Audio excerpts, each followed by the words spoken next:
The concept of good and evil is not one of balance. These are two distinct opposing forces,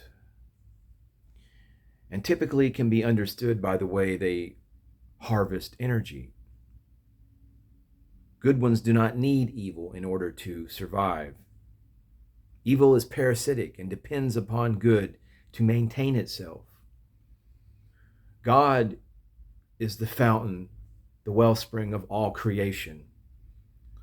The energy of the God force is what fuels all of reality. The God force is conterminous with love. Evil is parasitic and depends upon good to maintain itself. Satan, Ha-Satan, the adversary, cannot create anything. Evil is parasitic and must rely upon manipulation and exploitation to survive. The war between good and evil will be resolved with the eradication of evil, the total eradication of evil and its pseudo-creation, the digital matrix, the virtual reality, the artificial intelligence hive mind. The true light will liberate all of its viable true light beings before the total collapse of darkness, its prisons, the digital matrix, the virtual reality, this Maya, this illusion of the senses that can be understood as the first layer, the fundamental layer of the illusion, the reality presented to the average Terran by their five senses, those enamored with this experience of carnal, sensual experience. Then you have the digital matrix on top of that amplifies that, and even further into the layers, you have the virtual reality, the orgasmatron, the furthering of the digital matrix. But this total collapse of darkness's prisons and all of darkness's prisoners, the liberation thereof will be happening very soon. Will be liberated in one way or another, with the visible beings eventually returning to their true light creation. Those visible to God, still visible to God. Those with the God spark, the God force energy, still visible and viable and vital and potent. Those still manifesting their God force. Those agents of the true light who are living, who are manifesting, who are making an effort to live and walk in a Christ-like fashion. The false light beings will be returned to the primordial energy. This is but a very simplistic description of the resolution of the war between the true light and the false light, good and evil, which I want you to understand can be better understood as a war of energy and consciousness, a war upon each individual's energy, which is ultimately your consciousness. The ectoplasm is part of the higher physical subplanes. The astral plane is a separate plane, altogether finer than the physical. But this is how you can begin to interrelate your energy levels, your moods, your emotions, these thoughts sometimes that seemingly perhaps come out of nowhere to lead you to a certain course of action if you are not very, very, very mindful and paying attention to your inner experience. But these higher physical planes include things like prana, the energy, prana, ki, chi, virile, your mana, your orgone, radionics. All of these terms to understand the higher etheric realities of this world and where the actual warfare is taking place at a higher dimensional level. These planes of nature are often referred to as the etheric, which are between the gross physical, your third dimension, and the astral, which I believe is the sixth dimension. The fifth dimension is still a energy of a consciousness, quality of consciousness here within this third dimensional reality, but consciousness is located on the fifth dimension, whereas you have the sixth dimension, which houses the astral reality, and beyond. But humans can be programmed via specific things that that affect their energy. Food, water, alcohol, drugs, your occupation, wealth, poverty, light, sounds, colors, surroundings, and environmental factors can impact behavior, health, well-being, and emotional and mental stability.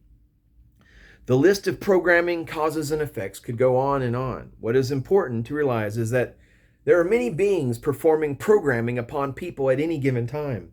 Some of these beings are physical and can easily be observed in your environment. You can typically locate those individuals putting forth the evil eye, the darker, more chaotic energies, and others are in the subtle realms, the astral realms, the egregores that have been created by the mass hysteria and fear and anxiety that has kind of been taking place for ever since this little virtual reality testing ground has been allowed to proliferate and promulgate and operate. But even the energies surrounding or incorporated into a building where you live, your environment, your house, your vehicle, the machine you work with, games, your apparatus can affect those who come into contact with them. These things will also absorb energies from those who come into contact with them as well. If a house is charged with sadness, sorrow, despair, anger, hate, depression, and other negativity, it will negatively affect those who live in the house. Even if the house is empty, those who visit it will be affected by it. A negatively charged house will act like a vampire, sucking the energies of those who visit or live there. It will also cause disharmony and often lead to ill health. Likewise, a positively charged house can affect those in the house positively.